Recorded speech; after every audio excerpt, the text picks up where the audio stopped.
morning, everybody. Whether you're on the East Coast, West Coast, or around the world, this is Coast to Coast, and it looks like we need to play Where in the World is Philly Guy? Where are you headed? Philly Guy is home today, but I right after this show, I have to race down to Smyrna, Delaware, because you guys do not know, but I am about to launch an alcohol brand. Mhm. And that brand is called TNT. And today we are doing some of the commercials for that.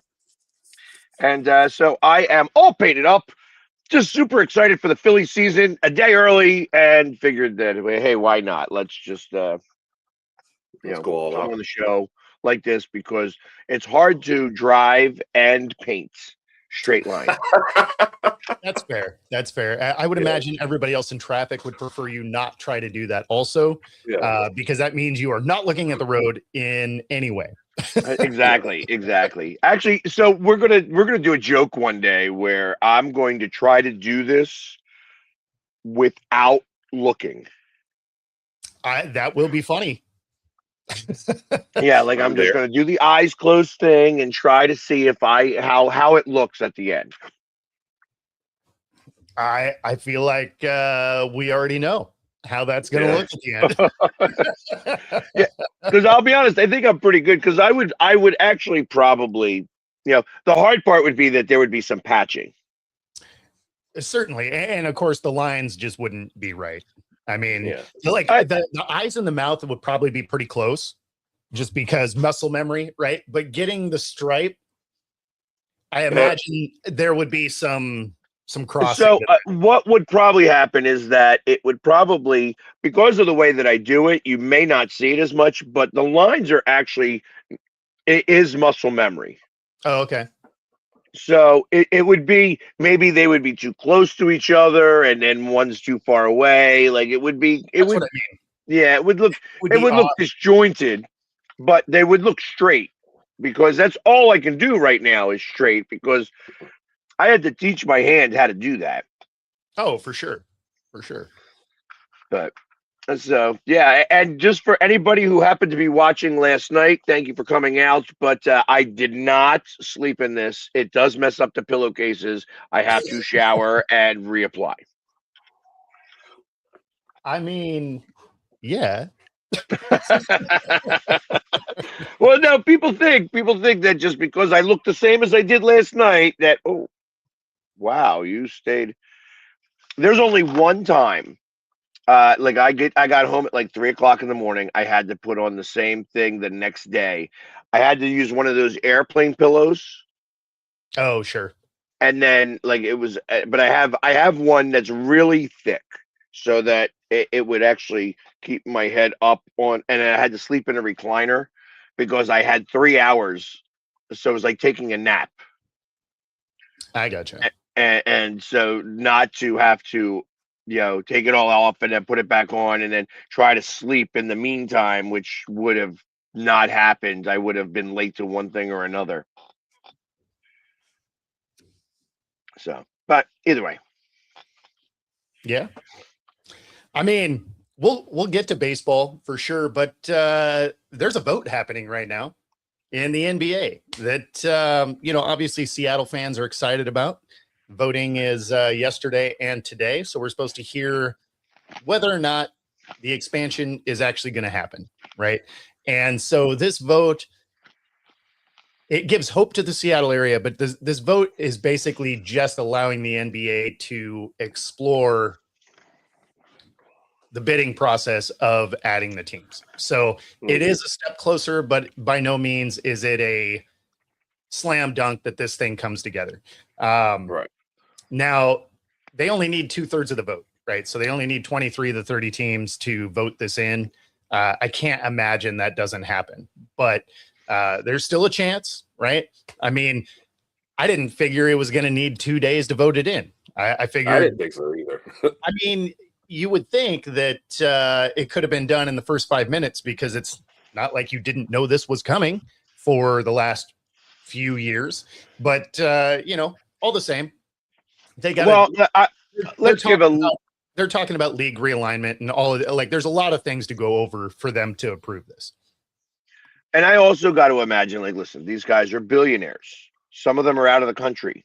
Some Sure. of them, you know, like there's things that are occurring. They have other businesses beyond the NBA and there's probably a trust that's got to get, you know, consulted in this and stuff like that. And all those things take a little bit of time. So I can understand the reason why it's probably taking 2 days.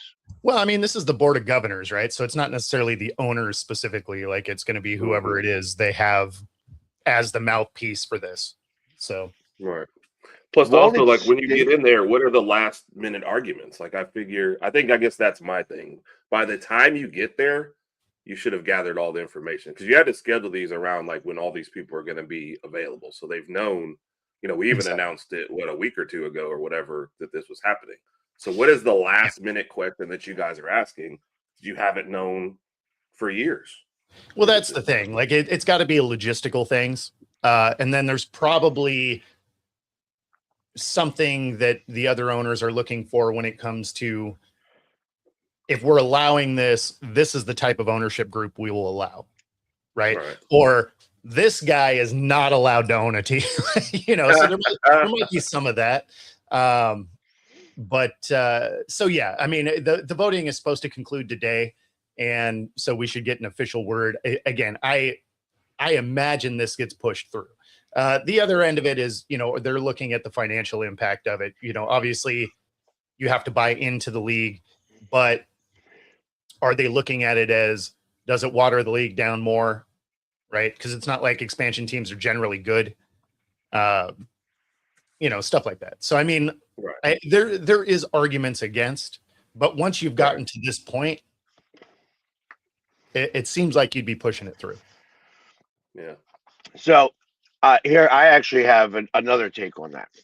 Okay. It's, you know, my thought is that there are teams like the Boston Celtics, the Lakers, probably Golden State, probably the Clippers also fall into that category, that maybe would oppose having extra teams in here because of the revenue sharing.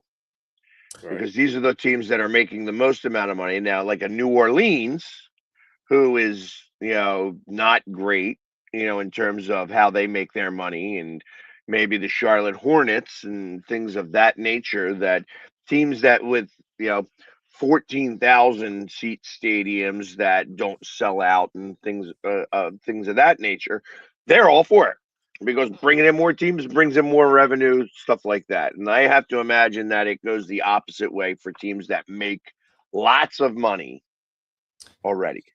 So it's funny that you mentioned the Celtics, because that's what stalled this out a couple of years ago when they were for sale. Is they didn't want to have a sale of one of their major franchises and try and bring multiple teams in at the same time. And so them going up for sale ended up stalling out expansion talks, you know, a couple of years ago when that happened. So there are those outside elements that come into play for sure.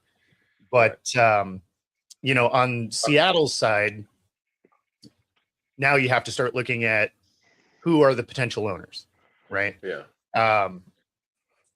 And we do have a kind of a presumptive front runner that is here in Seattle. The group is called One Roof Sports, and they are now it's kind of a newer formed. It's the current ownership group of the Kraken, and they are also buying up the controlling share of our Climate Pledge Arena, which is where the Kraken and the Storm currently play. So since that is assumed to be the arena that, you know, the NBA would play in, it sure sounds like they would be the front runner there. They'll have the controlling interest on the stadium itself. They're already in that building with the Kraken.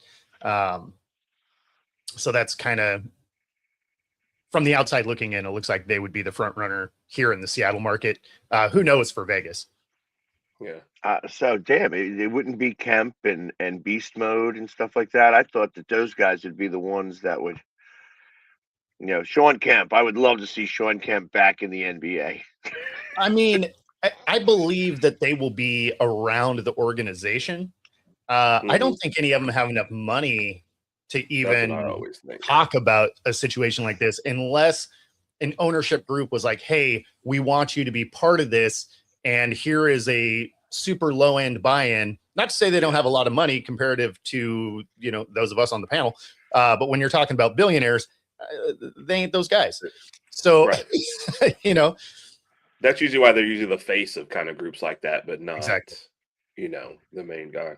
I honestly don't think they should expand from a talent standpoint. I think Seattle should get a team so those two arguments don't go together. Sure. But from the league standpoint, I didn't see expansion. I feel like the product's getting watered down as is, and load management is kind of killing things already. So it seems like a bad time to expand, but also certain markets do need a team. So it's like I'm playing both sides, I guess. Yeah, I think some of it also has to do with the fact that their ratings have just passed Major League Baseball. Not to say that that means the NBA's ratings have gone up. That just means that Major League Baseball's ratings have really slid. But I think I think that's part of it, right? Is there's a couple of markets that they want to be in. They're not necessarily going to move a team there. Right. So expansion is kind of where it is. It also allows them to do some realignment that they've kind of wanted to do anyway. And then they can do some of the division situations, sort of like the NFL. So now you can have, a little different playoff layout than they currently do. So, I mean, it allows them some flexibility to do some stuff by adding a couple of teams. Yeah. I think that this is only going to make a watered down product more watery. You know what I mean? And you're still going to have the haves and the have-nots. And what I do like about what your situation is that the ownership group is going to stay in the same city, unlike my ownership group who owns the Sixers, the Devils, the Washington Commanders, and then some team over in England and stuff like that, where the next new shiny toy is what gets all of the grease anyways. Oh, for sure. And I mean, don't get me wrong, the NBA's product is not good. Right. And it hasn't been for a while. And this is funny though. Not the best role models. They kind of never have been in basketball. Like, basketball is not where you've been like, oh, that's my role model. In fact, Charles Barkley had a whole ad campaign about how I'm not a role model. So, but yeah, the NBA is rough. And guys, you're not wrong.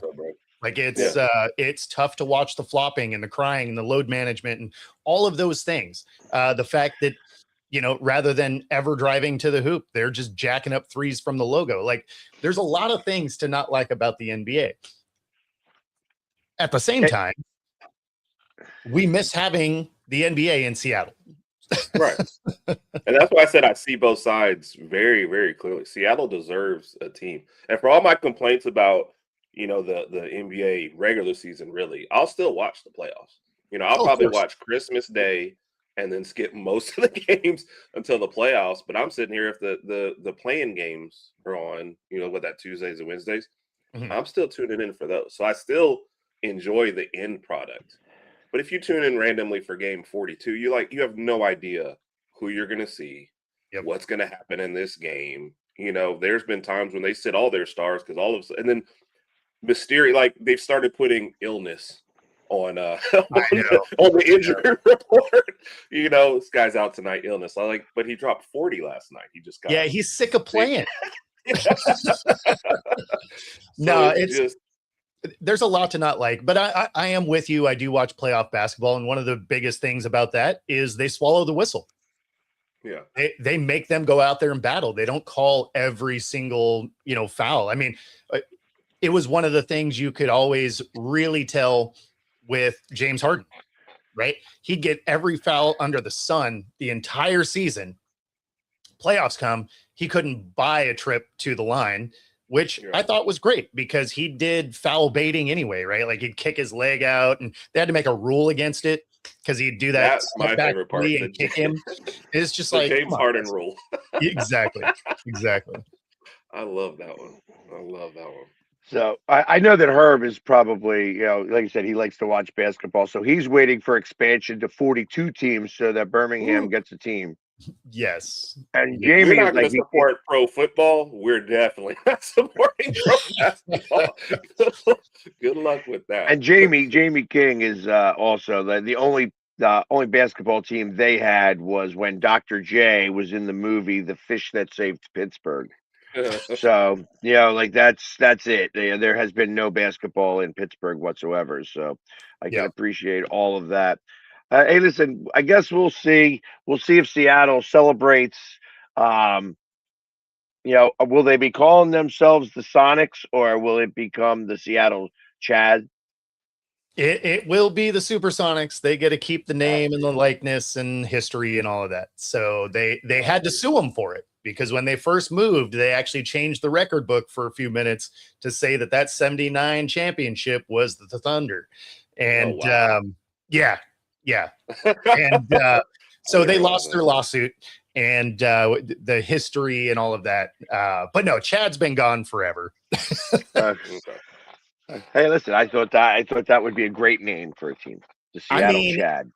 It would be chaos. It would be chaos. You'd probably get shanked on the floor, but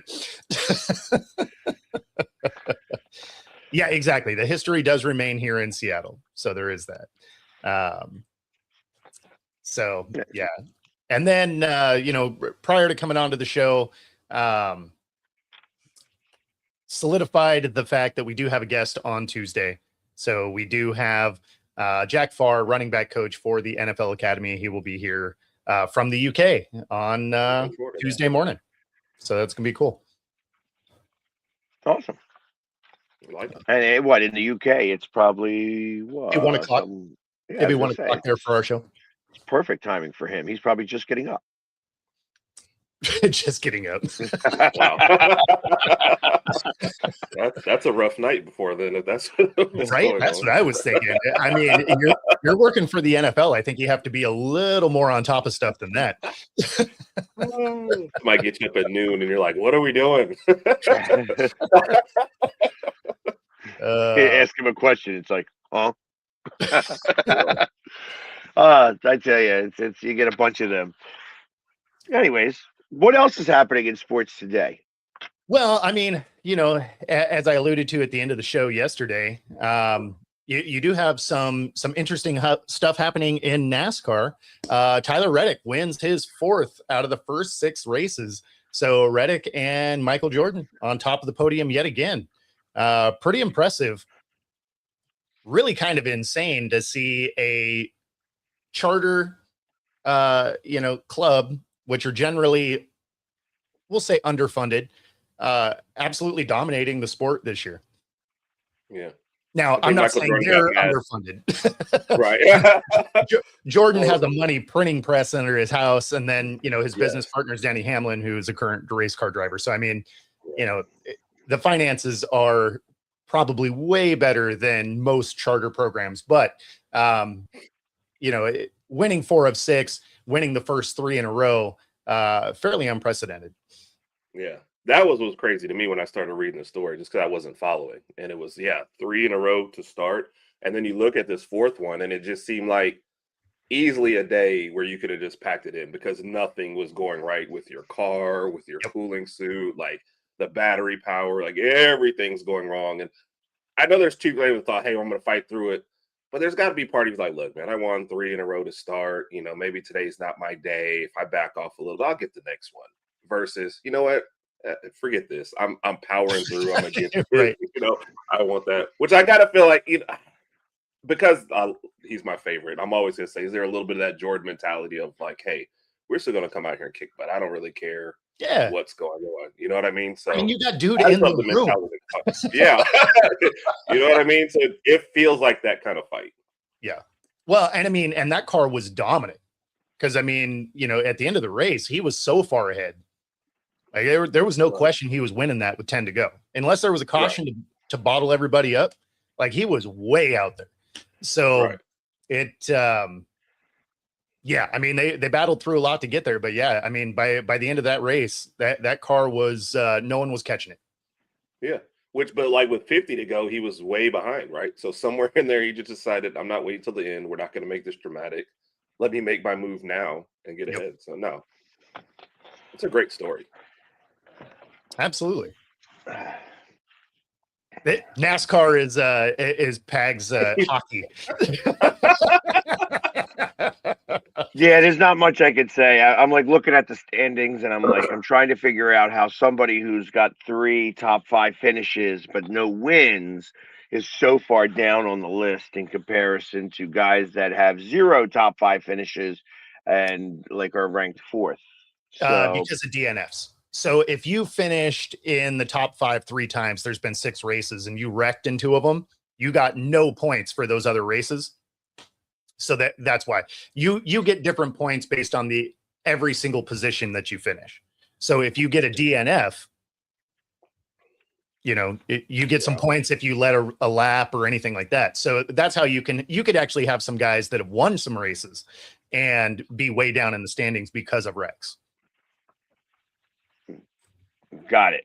Okay. Well, see, and I watch so many races that I am going to be there at the All-Star race, which is going to be amazing. And I was going to say, you're going to have to brush up, man. You're going to be at the yeah, track. it's like I will learn all about it then, because it's you know, and I tell you, it was amazing to watch and amazing to be a part of. But I have so many questions. Like there's just so many things, and because I have no understanding of it, it makes it hard to discuss. But it will make it interesting when I ask these questions, because I feel like that. Hey, listen, you know, there's always been the joke: how can 6 million rednecks be wrong? You know, when you're talking about NASCAR racing, but there is 350 million people in the United States, so Yes. that means there is 344 million who don't understand NASCAR, me I mean, they being have one a of them. little better viewer base than that, but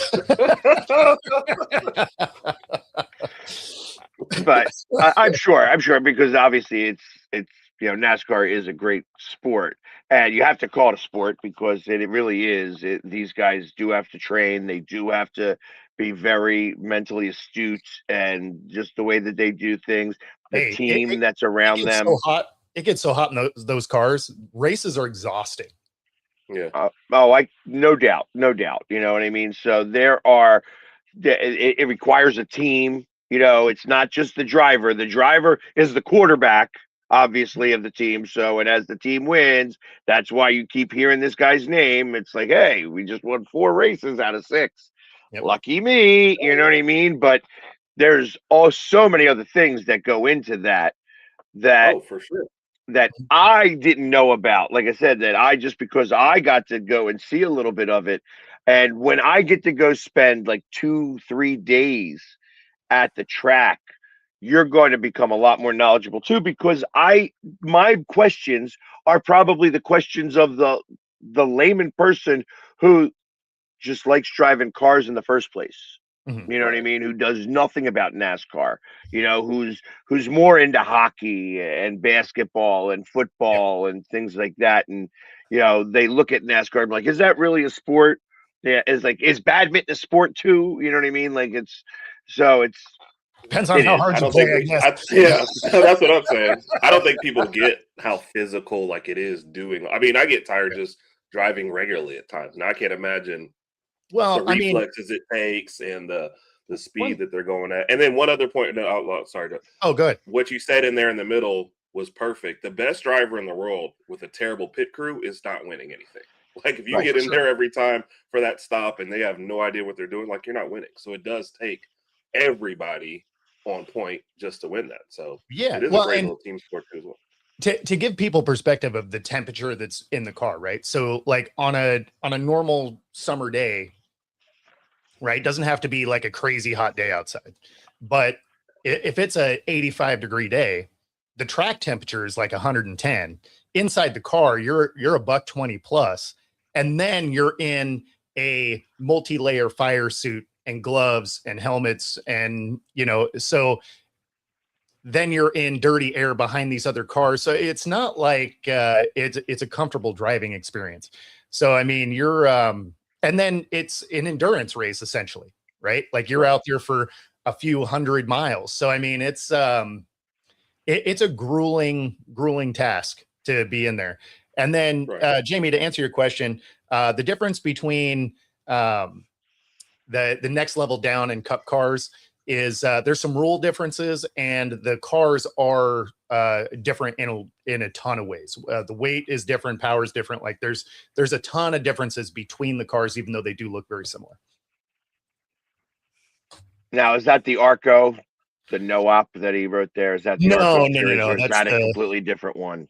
Yeah, so this is in between that. So there's ARCA, there's the Truck Series, then this used to be the Busch Series, and then the Cup Series. So that's kind of the progression of it. So the one that he's referencing is the next level down from the Cup Series. The Riley Auto Parts. Correct.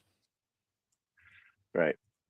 Okay. Yeah. So I remember when it used to be the Nextel Cup Series, and Exactly. then it was the Sprint Cup Series, and yeah.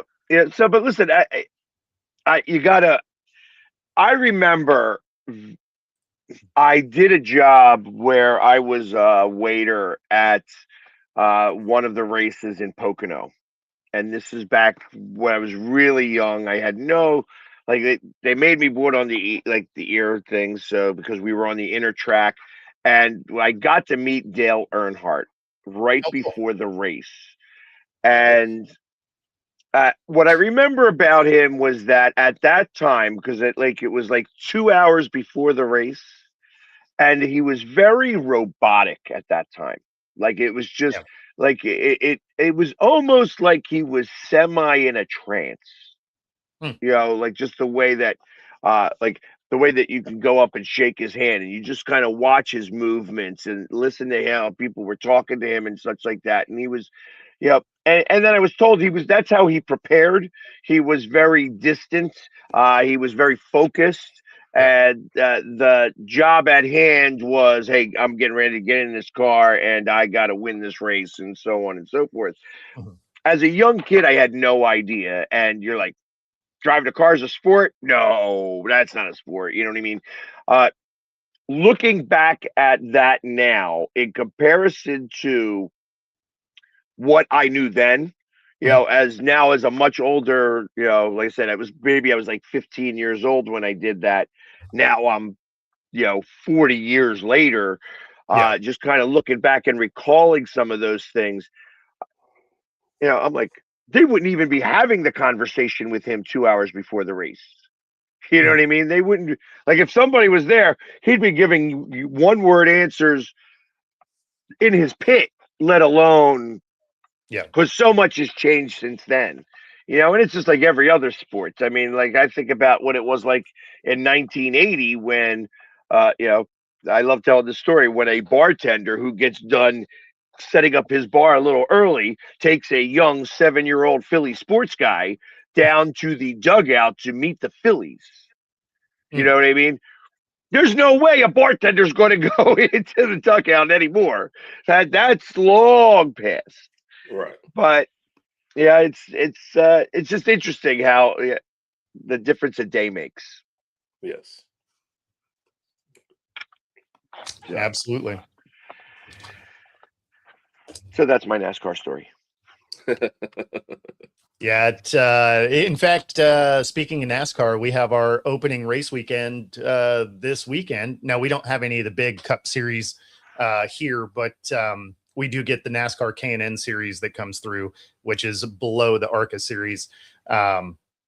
They keep trying to get a track built out here, but voters keep knocking it down. That being said, did get my credentials for that, so I will be there this Saturday. So if you're in the Pacific Northwest, come out to Evergreen Speedway opening night, and I will be there. So there's that. Nice. Yeah.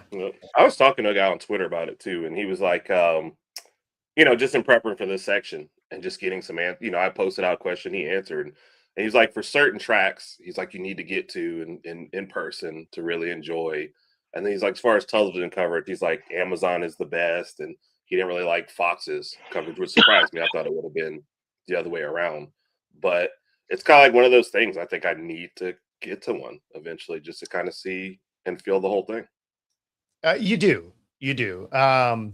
It's really quite the production, and you really can't get an appreciation for the speed of the cars until you actually go to a race. Because I mean, on TV, you're like, oh yeah, they look fast and whatever. But when you go down there, especially if you get down close to the fence, and you see these things that go by as a blur, and you feel the sound push against you, right? Feel the rubber pellets on your face, like they kick up, and it's like whoa, like I was there. Like it's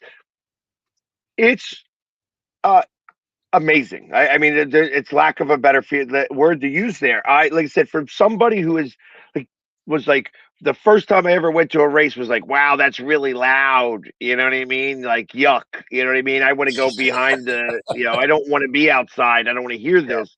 To then seeing them, like, your eye isn't fast enough. Yeah. To watch them zoom past you. You only feel the breeze that comes from the car. Yep. You feel the rumble of the engines as you're walking by. It's like a whole airwave that comes past. Mm-hmm. And then the pellets that, like, the little bitty pellets that are just like, smacking you. You're like, you don't want to be smiling too heavy when they're passing you by, because you're going to be eating some of that. And I mean, if to add to that, if you haven't been to any of the NHRA drag races, definitely do that too. Get in behind some of those top fuelers when they take off. That is a different experience. Now, for that, I have actually been in one of those cars and started it up and stepped on the gas. Yeah. And that is, like, I didn't get to go anywhere. Like, the brake was on and there was no doing that. Like, the tires weren't moving, but I could step on the gas. Mm-hmm. And that is awesome. First off, I am a little bit on the bigger side. There's 250 pounds of this awesome, I need that t-shirt, by the way. There's so many people that just logged out. Like, that's wild. No. If I hear 250 pounds of awesome, I'm logging in. I'm like, wait a minute. I got to hear this conversation. I got in that car. Yeah. And he's like, listen, you're going to get in. We're going to have a hard time getting you back out. Oh, yeah. So just be prepared for that. It's going to take us a second. Yep. But it was awesome. It was awesome. And like, it's just like, like you feel it in your body. Like your heart, like, feels the rumble. Like, it's like, if you were going through a heart attack, that's going to be the jolt that you need. You know what I mean? It was awesome to just feel that type of power that, I'm stepping on the gas and doing my thing. And unfortunately, there was my buddy Brian Quinn was playing not very far behind me, and he's like, he just stopped playing. He's like, I don't know what the hell's happening here, but nobody's going to hear me over this car. Mm-hmm. Going, rah, rah, rah. It was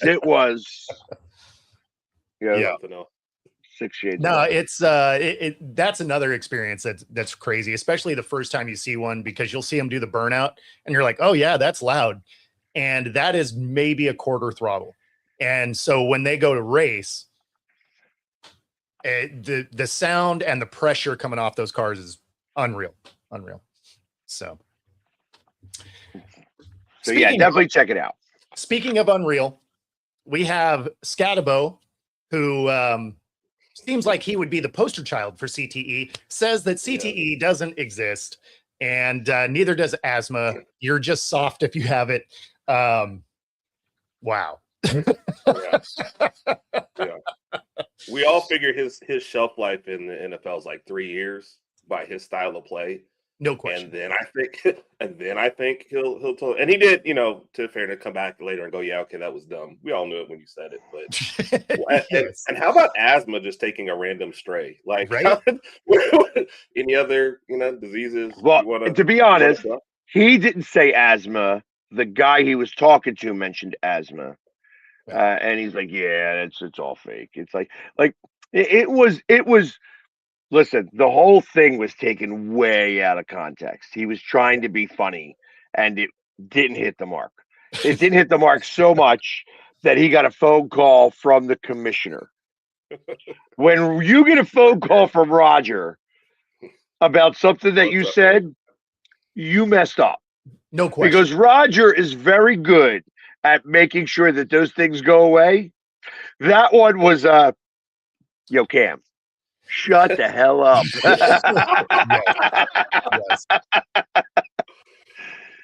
Yes. Yeah. No, as soon as I heard that soundbite, I'm like, wait, what? You are literally running your head into drywall for fun. And I'm going to go with, you might have a touch of this already. Yeah.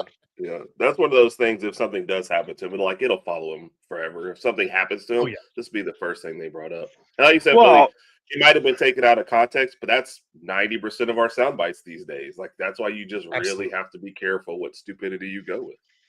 Yep. Well, and it's funny because we actually had a conversation about him yesterday and how he is one of the few players that received a standing ovation getting carted off the field at a football game. Now, it's different than Michael Irvin, who also, there was a lot of, that cheering was really misconstrued in a lot of different ways. And, I'll leave it like that. And I know that Philly gets a really bad rap for a lot of different reasons. And we'll tell you that we normally do the polite golf clap when somebody gets hurt and they get taken off the field after being on the ground for a little bit. He received a standing ovation. And I feel that the reason why that Philly gave him a standing ovation in comparison to other players is because we respect the work ethic and the abilities that he has. You could tell that he's good at a couple of things, but he is by no means the best player out there. And to perform the way that he performs, it's over and above what he is a try-hard guy. He's a try-hard guy, right? His skill set gets him so far, but his relentlessness is what pushes him beyond that.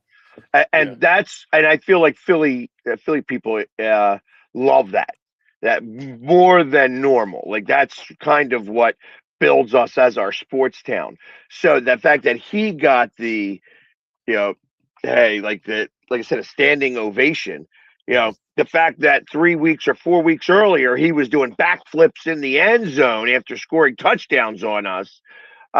You kind of led to that. I feel like the fact that not only did he score them touchdowns, but now he's doing backflips and trying to embarrass us. When you embarrass us like that with such a good performance, and then are here, and then you really get out for the rest of the season. Yeah, we have a respect level for that, and that's kind of incredible to see that. Unfortunately, he has had a couple of hits to the head, and he is not the sharpest tool in the shed to understand that sometimes his comments are not appropriate. Yeah, absolutely. Based on that, you can bet on his IQ level right here on Coast to Coast. This QR code, 125% of your first 3 deposits, 10%. Get bet guarantee. Take the under on whatever number is up there. Yes. And of course, I guess if you are here in the Pacific Northwest, free 5-day pass any of the 3 True Fusion Gym locations by using the QR code on the screen. Pilates boot camp, yoga bar, and more. Find your edge. True Fusion Gym. Seemed like the best way to just slide that in there. Slide it in there, yeah. Perfect. That was kind of impressive. So, we're gonna switch over to Mr. Alabama's favorite sport for a second, hockey. Yep. Because you both had tough losses last night. We right? did. Although Bo did get a point in his. I mean, it was an electric game. The first two periods were. Yeah. So what happened in the third? Everybody just woke up and decided, let's play. Kinda, right? Like it was something else. You're down 4-1 with just over 6 minutes to go, and they're like, hey, you know what? We should try playing hockey.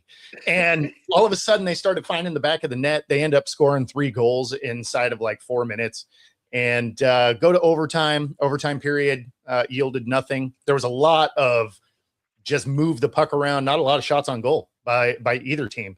And then got into the shootout and they get one. Kraken don't find the net. But at the same time, they get a point, which is something they desperately need to even have a shot. I mean, they're running out of time. Mm-hmm. You could argue they're already out of reach, but just based on how they've been playing. But if they can rattle off some wins, climb back in this thing, they can make it interesting. Sadly, they still have a couple of road games before they can come back to Climate Pledge Arena. So, we'll see. But it sure looks like the Kraken are flirting with elimination right now.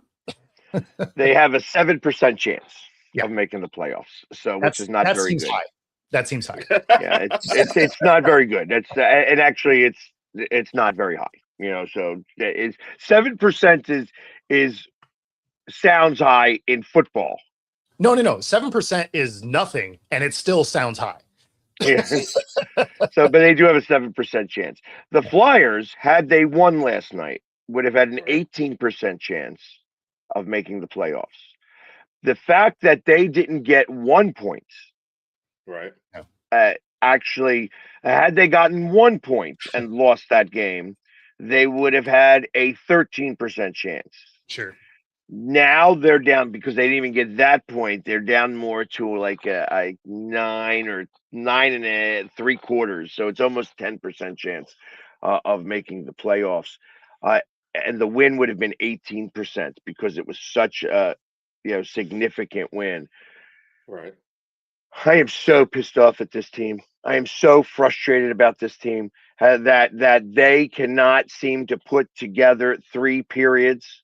The fact that they have 3 guys that I think they had 3 shots on net in the first period, and it was the guy who's like 200 years old, who should have retired 2 years ago when he didn't play for 2 years. You know what I mean? And now is the captain of this team. You also have this guy who was like who is he? He's like he was an AHL guy, and the guy that they should have traded at the trade deadline. So that was the 3 shots on net in the first period that they got. It was like, come on, this is ridiculous here. This is, I don't know. I'm frustrated about this team. They're not going to make the playoffs, and I don't know what to do. Because they are not going to get a good draft pick. They have to do something super extreme to get somebody here. I mean, you're going to see Connor McDavid start to get this, and you're only allowed to give them 25% of the cap. So let's give him 25% of the cap, and let's also let's have like a couple of Philadelphia companies, and I can't stand Connor McDavid. I cannot stand him. Yeah. I do not want him on this team. But if you could get him here, at least I know he could put the puck in the net. You may not want him, but you do need him. I absolutely do need him. Yeah. And when he gets here, I will learn to curb my disdain. Yes. I feel like that's lies, but you're going to be go team, sort of you. Yeah. Yeah. But did you see the question earlier, Billy? Somebody asked you, which you've answered half of it. Somebody asked you earlier, are the Flyers and the Sixers both making the playoffs? Well, the Sixers are, because every team that's out of the top 10 stinks so badly that there's no way they're going to get back into the top 10. So we're going to at least have one playoff game at the very, very least. Likely two, because we'll probably win that first game and then lose the second game. And because everybody will have had be rested for the back-to-back games or whatever. And, we won't be able to make it in the playoffs for that. But if we do make it into the playoffs, we'll be like the 9 seed that makes it in as the 8 seed, and we'll get knocked out in the first round against whoever is the top Against seed. literally anybody. Yeah. I don't even know who's going to be playing for a whole series for the Sixers if it gets to that point. I'm glad they're kind of resting Maxey. I know that he's hurt, and I'm glad that he's going to get the rest, because it's literally going to be him, Edgecombe, Grimes, that if they're going to do anything. I mean, if I'm the number 1 seed, I don't know if I want to face a Sixers team in the first round of the playoffs, because a couple of bounces and some good defense by the Sixers could knock you out in a 5-game series. That's the thought process there. I thought they went to 7 for every round though now, so you've got to survive a longer series. Well, I thought the first series was still 5 games, but I don't know. I think they transitioned. Yeah, they transitioned. Okay, well, if that's the case, then it doesn't matter. I don't think that the Sixers win 4 games.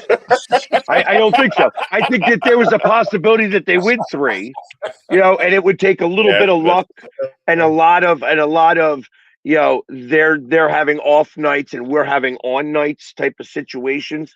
I even in a 5-game series, I put them as the severe underdog against the top talent in the NBA.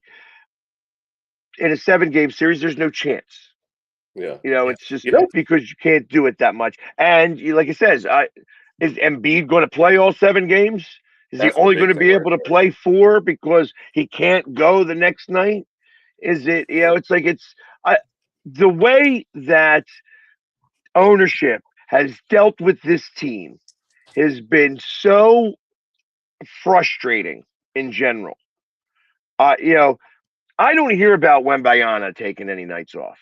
Now, I know Wembanyama's a little younger, but I don't see he plays every game. It's like these guys are playing every game. There's guys out there that are still putting 82 games on the court. Michael Jordan taking a day off, unheard of. Yeah, even with the flu. Yeah. Going out there and balling. Kobe going out there and balling. I can't see, he's supposed to be a Hall of Fame talent, Embiid, and he won't make it there because he hasn't had enough games. Yeah. That's what I'm saying. The season he won MVP, they said they were basically pushing him to stay ahead of that threshold, and it kind of wrecked him for the playoffs because his body was too beat up. So, you're right. It's going to be a talent. You're talking about a guy with an outside shot and a big man who could possibly be like a top 10 talent if he was healthy for his career. And like you said, we'll just never have enough games to make that argument. So, right. And it's his own fault. You can't eat $80 worth of Chick-fil-A and then try to play basketball. Right. It's like you can try. And we're seeing it fail. The interesting thing about the first round, though, is if you guys get there, and I know Cade coming, I don't know when he's coming back, but if it is a series against the Pistons and you guys can put any sort of health together and Cade Cunningham is somehow still out, that would be interesting.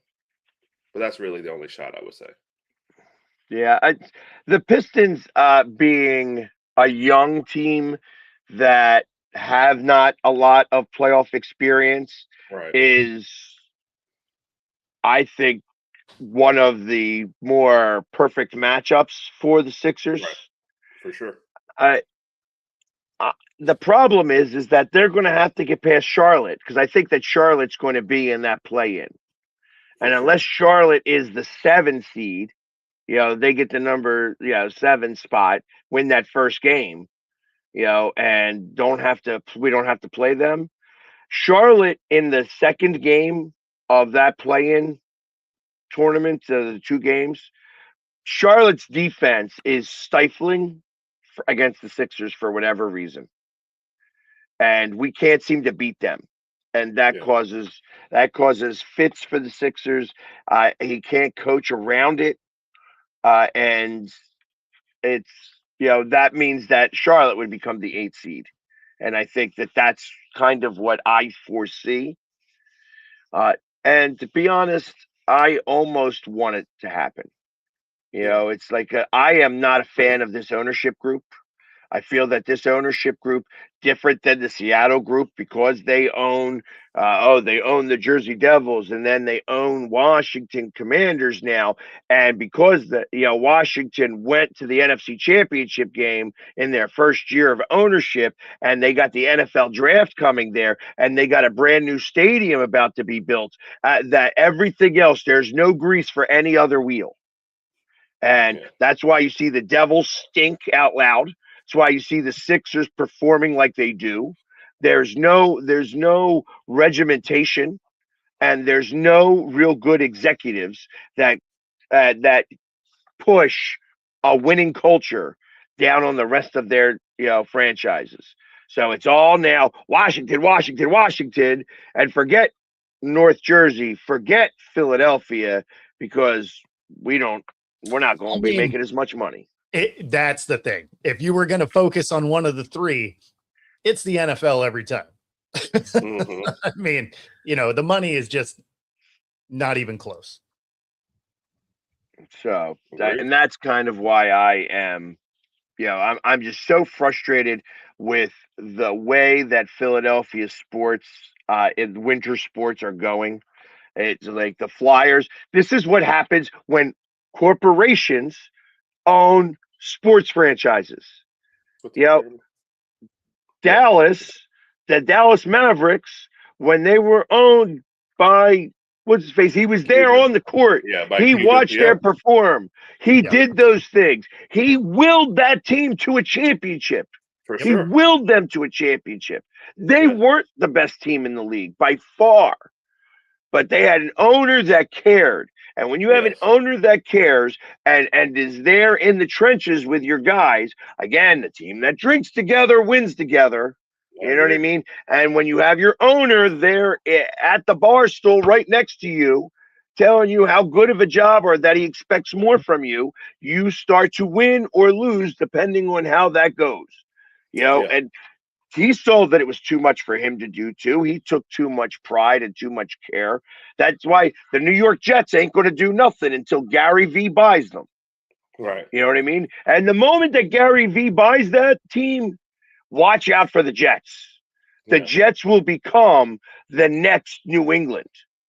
Because he's the guy who cares enough that wants to get it done.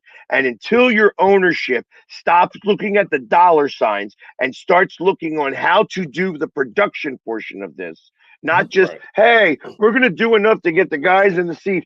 Gritty, we'll make Gritty's corner, and we can charge a little more for families that have the kids that want to sit next to Gritty and have him throw toilet paper over and popcorn on everybody, and it'd be great. And forget what's actually on the ice.